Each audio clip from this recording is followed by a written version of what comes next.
Chers amis, payer des impôts au Québec est une expérience absolument horrible. Cette semaine, notre très saint gouvernement du Québec nous a appris qu'il allait subventionner jusqu'à la hauteur de 75 millions de dollars les médias subventionnés, les médias traditionnels qui depuis des années maintenant ne sont plus du tout rentables.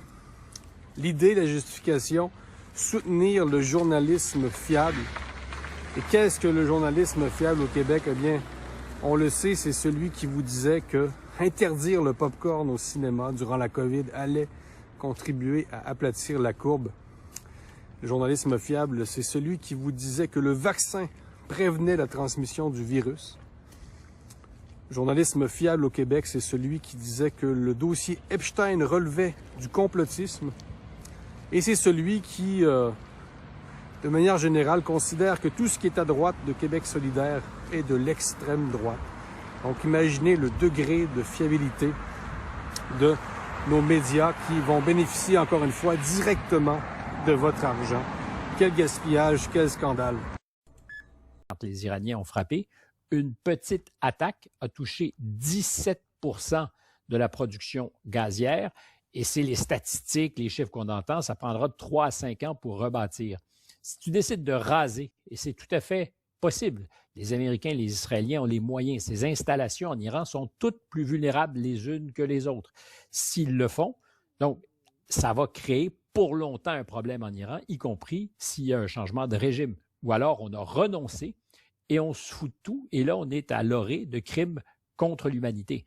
Et l'Iran, qui, dans la foulée, a réagi immédiatement dans la nuit de samedi à dimanche, disant « Nous sommes capables d'avoir aussi cette dissuasion. Si vous le faites, c'est vos installations. » Et surtout, seront visées les usines de dessalement. Et ça, pour moi, on est presque dans la dissuasion nucléaire. C'est la bombe atomique sans les retombées, parce que ça peut être dévastateur et meurtrier. Pour certains pays, c'est 99% de l'eau potable et de l'eau qui sert à l'agriculture, à irriguer les terres, qui dépend de ce dessalement.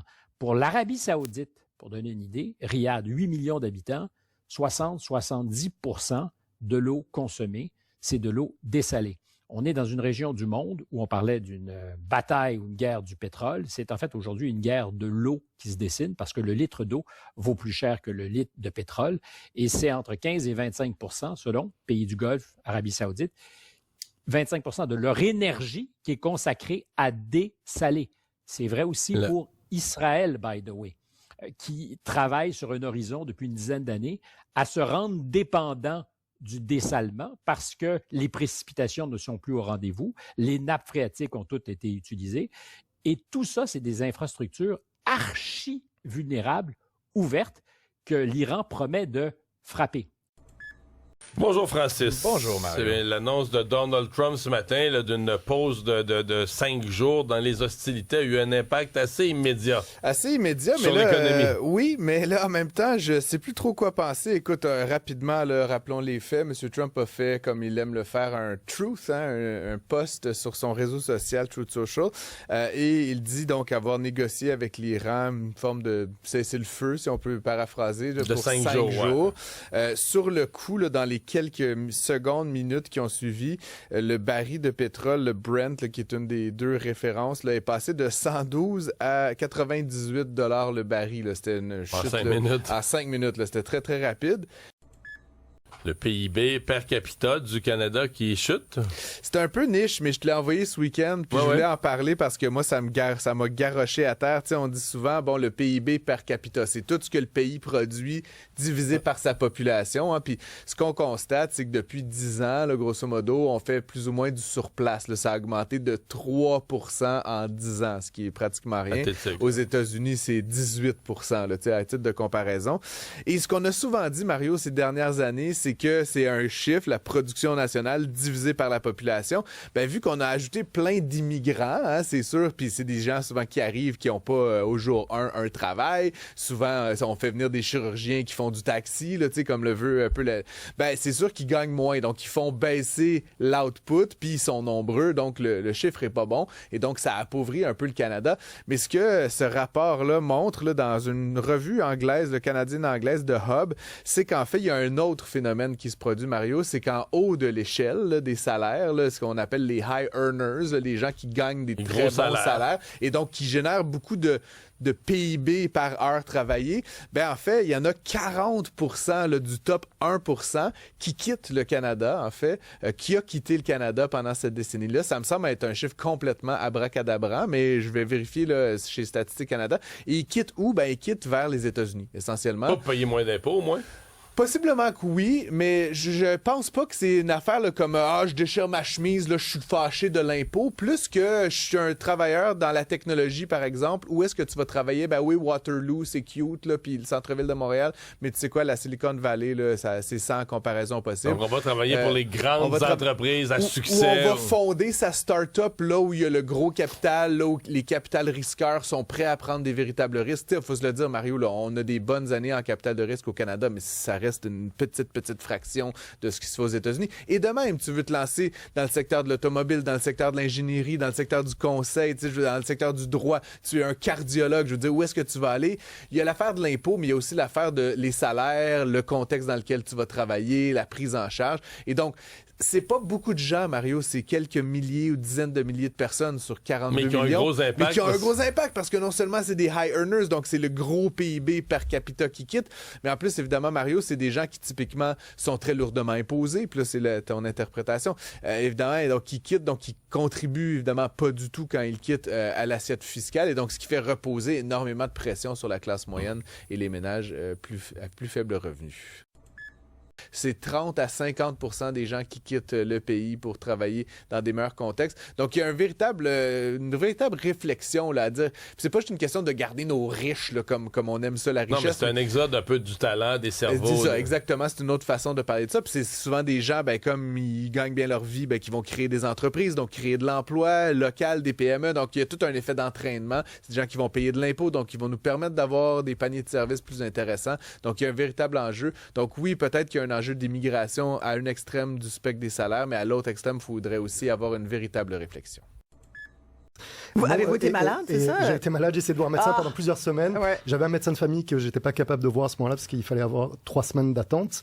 Donc j'ai dit mais comment c'est possible? Et vu que j'avais un médecin de famille, le système me renvoyait toujours vers mon GMF parce que vous avez un système de famille. Donc la seule solution qu'on m'offrait, c'était d'aller aux urgences parce que les cliniques sans rendez-vous ont disparu. Je ne sais pas pourquoi, mais maintenant elles sont toutes devenues des cliniques avec rendez-vous qui sont que pour les clients de ces cliniques, plus ou moins. Donc c'était vraiment un peu kafkaïen où j'ai dit mais c'est pas possible. Avant ça marchait quand même mieux. C'était pas parfait, mais moi ça fait 17 ans que je vis au Québec. Quand je suis arrivé au Québec, j'arrivais à avoir un médecin le jour même. J'attendais 2 fois 4-5 heures, mais j'en voyais un. Aujourd'hui, c'est quasiment impossible. Fait que votre constat? En fin de semaine, encore une fois, ça recommence.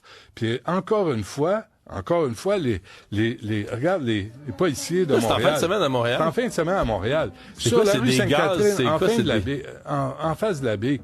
Ça, ils bloquent la rue Sainte-Catherine. Moi, là, je suis plus capable de voir ça. Tiens, puis là, ils portent... Drapeau palestinien, des choses de fumée.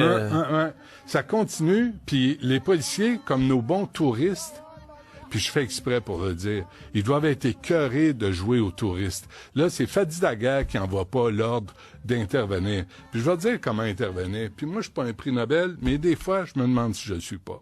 D'abord, il y a bloquer la voie publique. L'entrave à la circulation est encadrée par le Code de la sécurité routière, les règlements de la Ville de Montréal.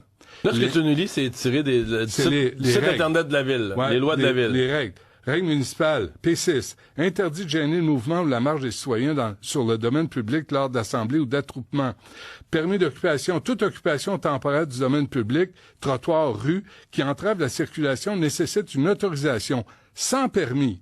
Les amendes pour une personne physique peuvent atteindre 500 $ pour une première offense et grimper en... T'es pas prêt à laisser entendre que la loi est pas appliquée, toi, là? Qu'est-ce que t'en déduis? sécurité. Écoute, il a bloqué la voie publique, il a troublé la paix. Troubler la paix, là, c'est une infraction au code criminel. Une infraction au code criminel. Là, une condamnation peut entraîner un casier judiciaire et une peine maximale de 6 mois de prison. Puis il y a aussi, c'est pas rien, l'apologie du terrorisme. Au Canada, on parle d'incitation et de la participation. Mais la propagande haineuse, certains propos peuvent également tomber sous le coup des lois de la propagande haineuse s'ils incitent à la violence contre un groupe identifiable. From the river to the sea. M. Boisier était là. Alexandre Boulris était là. La police était là, encore des touristes. Quand est-ce que ça va changer à Montréal? Quand est-ce que Fadi-Daguerre va faire sa job? Quand est-ce qu'on va ramener l'ordre à Montréal? C'est la rue Sainte-Catherine. N'importe qui bloque les rues à Montréal. Encore une fois. Fait qu'on pensait que c'était fini, mais là, avec le printemps... Ça revient. Exactement. Merci, Benoît. Il y a des gens qui violent des bébés. Si on n'a pas vu ça, on peut pas l'imaginer. Quand tu penses qu'un mec qui braque une banque, il prend plus d'années de tôle qu'un mec qui encule un môme, voilà, moi j'ai fait des autopsies, moi, d'enfants de 18 mois qui s'étaient fait sodomiser par des mecs, avec le fion comme ça. Moi je l'ai fait, moi, tu vois, j'ai fait des autopsies, tu vois, j'en pleure encore. Et moi la nuit, je me relève et je vais voir mes enfants dormir pour voir s'ils vont bien. Je pleure à côté de leur lit. Voilà ma vie aujourd'hui, ce que c'est à côté de mon métier de cinéaste. Voilà. Et j'ai des potes flics qui sont chez les psychiatres, des mecs qui sont à la brigade des mineurs, qui sont, tu vois, je trouve que ce n'est pas normal. On ne fait pas assez attention à ce qu'il y a de plus beau au monde. C'est un enfant, c'est tout. Je me suis intéressé à ce problème des réseaux pédocriminels. Et puis de fil en aiguille, j'ai découvert que bien souvent, ils allaient chercher bien leurs petites victimes au sein de ce qu'on appelait à l'époque la DAS, dans les foyers, etc. Et donc, je me suis dit, alors donc il y a certainement des gens qui couvrent ça au sein aussi d'institutions, que ce soit l'éducation nationale, que ce soit l'Église, que ce soit etc. Parce que ces enfants qu'on voit sur des fichiers pédopornographiques, c'est des vrais enfants. Donc ils viennent bien de quelque part. Souviens-toi qu'il y a un an, il y a eu un chiffre qui est tombé. On a dit qu'il y a eu un afflux de migrants. On a dit que 10 000 enfants migrants avaient disparu. Où veux-tu qu'ils soient? Ils tombent évidemment en premier dans les griffes de ce genre de réseau, puisqu'il s'agit de réseaux où on va faire des viols, mais aussi bien des viols de bébés. Faut le voir quand même de ses yeux, un viol de bébé. On peut, sur le papier comme ça, tu peux l'imaginer. Quand tu le vois en image et que tu imagines que des types payent pour ça, pour se branler en regardant ça, mais c'est à se flinguer. Ces gens-là, il faut pas les laisser faire. Parler du viol d'un bébé, ça paraît, c'est inconcevable. D'un seul coup, on le voit. C'est-à-dire qu'on est obligé de se dire ça existe. Le racisme anti-blanc n'existe pas. Je te parle d'un système, je te parle pas... Mais pardon, mais une gamine de 18 ans qui est violée parce que toutes les blanches sont des putes, pardon, mais il faut m'expliquer ce que c'est si c'est pas du racisme anti-blanc. Il y a un moment, il faut réfléchir 5 secondes, quoi. Les gars ont été la violer, ont-ils expliqué au tribunal, parce que toutes les blanches sont des putes. Texto.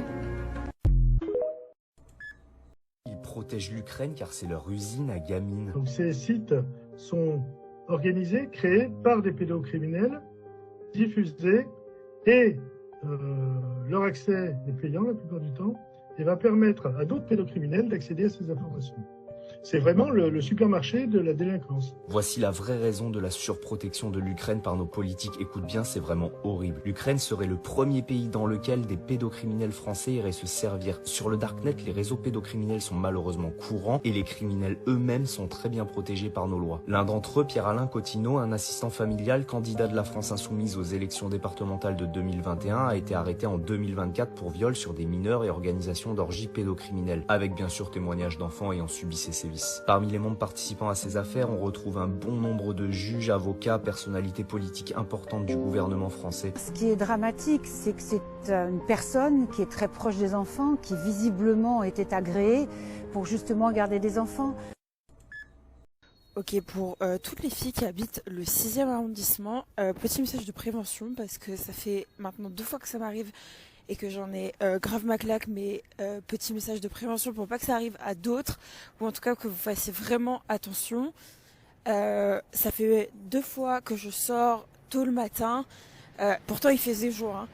entre 7h et 9h et que je me fais suivre dans la rue par des SDF. Et en fait, ce qu'ils font, c'est qu'ils vous suivent.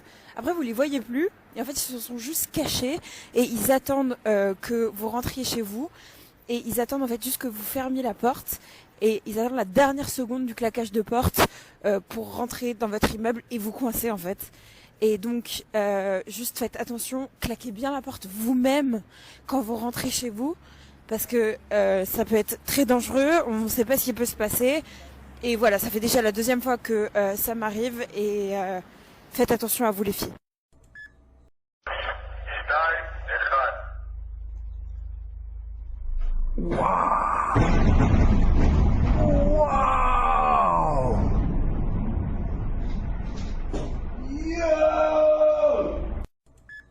Apprend grâce au bureau d'enquête de Québécois que 239 visas liés à la garde révolutionnaire iranienne ont été révoqués, mais il y a seulement une personne qui a été expulsée, une seule. On parle d'un régime terroriste en sol canadien. On apprend aussi qu'un camp des forces armées canadiennes sur une base militaire au Koweït a été la cible d'attaques, de frappes de missiles iraniens. Par chance, il n'y a pas de blessés, mais à mon avis, le régime iranien, c'est pas nos amis. Le gouvernement libéral garde ces criminels-là ici sous prétexte qu'ils ont des droits. Ils ont fait des demandes d'asile. Est-ce que le premier ministre va les expulser, oui ou non?